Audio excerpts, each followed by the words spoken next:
जय माँ गायत्री। मित्रों, आज पुनः मैं एक और नई कहानी लेकर आप लोगों के सामने उपस्थित हूँ। आज की कहानी महर्षि गौतम की है। एक समय की बात है, पृथ्वी पर घोर दुष्काल पड़ा।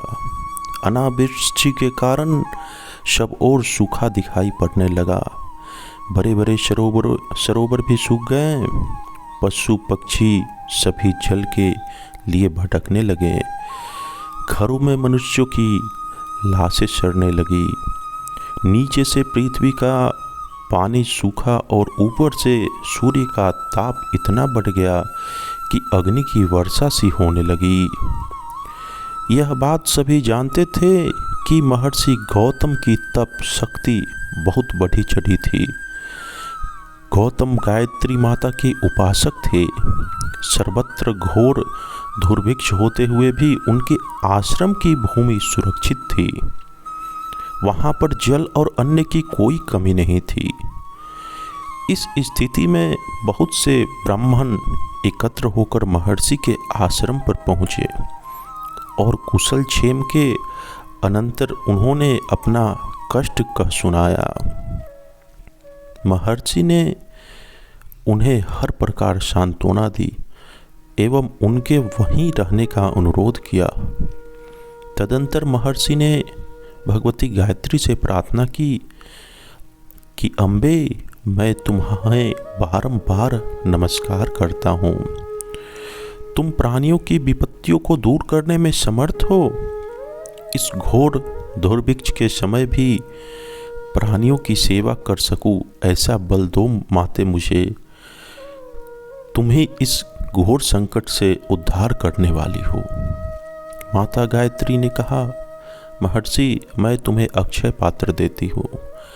कल्प वृक्ष के समान यह पात्र तुम्हारी इच्छित वस्तुओं से सदा पूर्ण रहेगा। वही हुआ। अक्षय पात्र के द्वारा अन्य वस्त्र, आभूषण, धन्य धान्य सभी के ढेर लगने लगे। ब्राह्मणों की पत्नियां श्रेष्ठ वस्त्रों में देवगण जैसी लगने लगी। महर्षि सब जिस वस्तु की इच्छा करते तभी उस वस्तु को अक्षय पात्र पूर्ण कर देता।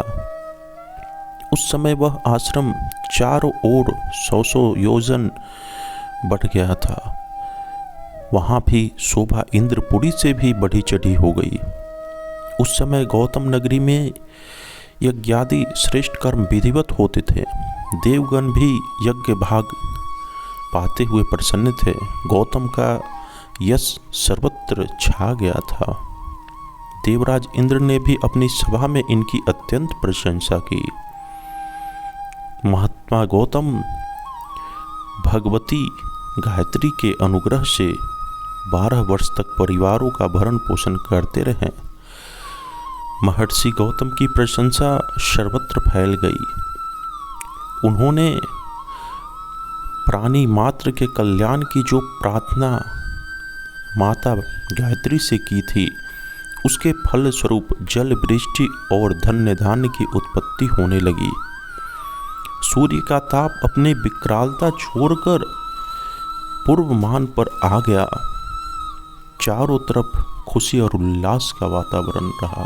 सभी लोग खुशी में जीवन व्यतीत करने लगे। तो मित्रों, ये थी हमारी आज की कहानी, जिसमें हम लोगों ने देखा कैसे माँ गायत्री की कृपा से उस आपातकालीन स्थिति में भी सभी प्राणियों का कल्याण महर्षि गौतम ने किया। मित्रों, पुनः जल्द उपस्थित होंगे एक और नई कहानी लेकर। तब तक के लिए जय माँ गायत्री।